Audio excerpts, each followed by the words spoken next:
Hi everyone, Joe here from Mismatched Collective. Over the last few days, we've got a few questions asking about our process of coming up with coping without keys. And so we thought we'd make some videos and chat about them. So, what some of our creative team are going to talk to you about are how we managed to work together on coping without keys without being together, because we're all quite far away from each other at the moment. Also, discussing having to change our idea from what we had before, our collaborations and our teamwork using Zoom, which was so much fun, and finally looking into our research, which informed our characters and are coming from what you saw and what you're seeing in the different chapters that were coming out.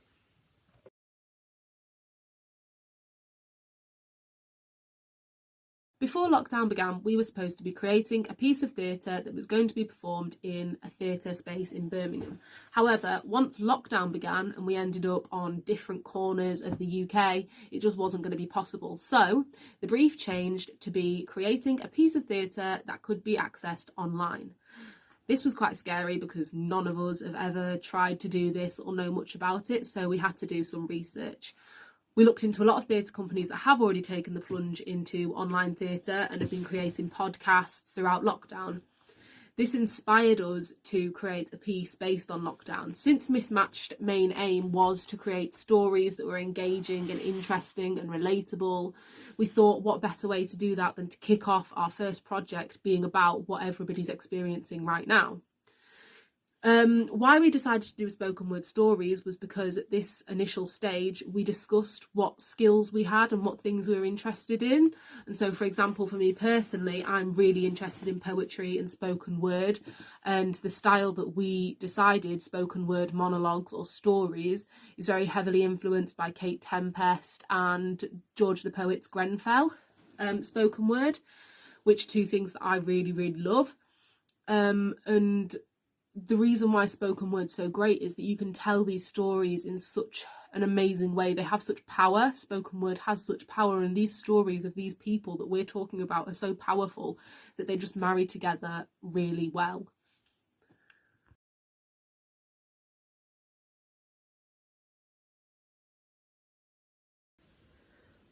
The main struggle we found when creating coping without keys remotely but still together was actually trying to maintain equal contributions between us all across the whole devising process.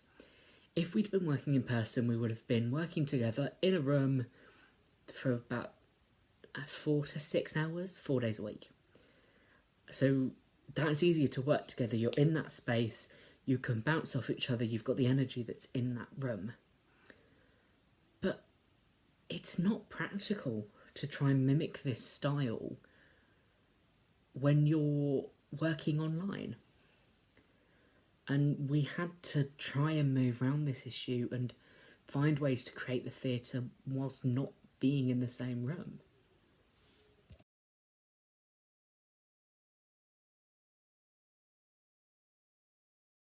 Key element of the creative process for coping without keys was definitely collaboration.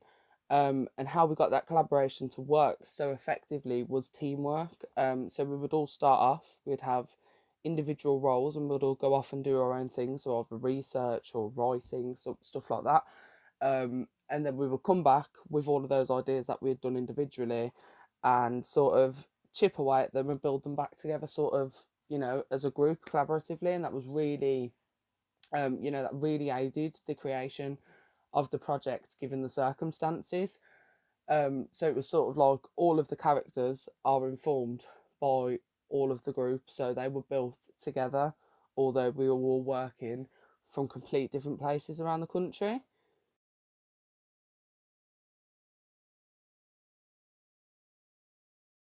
When we started off our research, we began by doing a survey that asked lots of questions about people's experiences of lockdown, like how the rules are affecting them, what they're struggling with most. This survey reached nearly 200 people, so instead of going through them all together, we decided to divide them up. We all did about 40 surveys, and we then came back with notes on them all and shared them. in a 3-hour long Zoom, which was a long day. But it was so interesting. Two main things struck us, that there were some things that were just coming up time and time again, like struggling with technology, missing loved ones, problems with supermarkets. And we realised that these things are the relatable things. These are the things that are going to make this story engaging for everybody, and to make it realistic, we need to include these things in our stories. The second thing was that there were these people living these lives that we'd just not considered, like stories that weren't our story and we'd just kind of not thought about, like people giving birth during lockdown, or naval officers and how the army are coping and stuff like that. And we realised that those are the stories that we need to focus on, to bring in the, oh, I hadn't thought about that kind of element, the engaging, the interesting element, the thing that makes people think. You want your spoken word stories to leave people thinking about things that they hadn't thought about before. So we knew that we needed to manage to balance the relatability with the not so relatable. So once we used these survey to inform what characters we were interested in exploring, we then delved deeper into doing more intense research into those characters and things that will help us inform those characters. So we did interviews with nurses, teachers, key workers, elderly people, elderly people's families. We also did a lot of secondary research, so that it wasn't just whoever we could get to talk to, it was a bigger scale of people. So this all helped inform what we were doing. It's important to note here that although we all wrote separately for the most part, that when creating these characters we actually worked together. So although I wrote the young mum, I didn't just research it, everybody researched it, and we came together and we talked about what we'd be interested in exploring, what the storyline should be for this person, so that it was a collaborative effort. It wasn't just one person's piece, another person's piece, and another person's piece. Everybody had a hold and a part to play in each person, and that's where the collaborative element came in. This was difficult over technology and with the distance between us. If we'd been in a room and if we'd been doing what we were supposed to be doing in the first place, it would have been so much easier, because we would have been there probably 6 hours for 4 days a week working away together.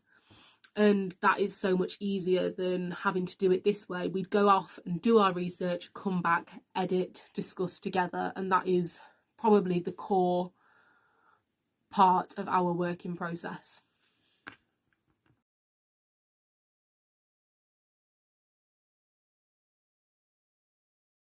The key part of the creative process for coping without keys was definitely the use of Zoom. So obviously the use of Zoom rather than physical meetups for sort of, an arts group or a theatre group, it does cause quite a lot of problems, because connection issues. So we had a lot in our groups. We'd be working creatively and it had flowing well, and someone's internet would drop, and then it's sort of all the momentum goes, and you've got to build it back up. So that is definitely a struggle, and I think with all of the group being so far away from each other, just having that online talking, it's not sometimes as effective, we was finding. So we did use things like meeting schedules, which really helped. It ensured that all the work that we wanted done was done, and it was done to the standards we wanted it. We could all talk effectively because we knew exactly what was going on in the meetings. So I do think using those online sort of chat based things has definitely made the creative process a lot different for coping without keys, rather than if it was something that were to be done sort of live at a theatre. But I'd definitely say it's a good experience to sort of have under our belt as a group. So yeah, the use of Zoom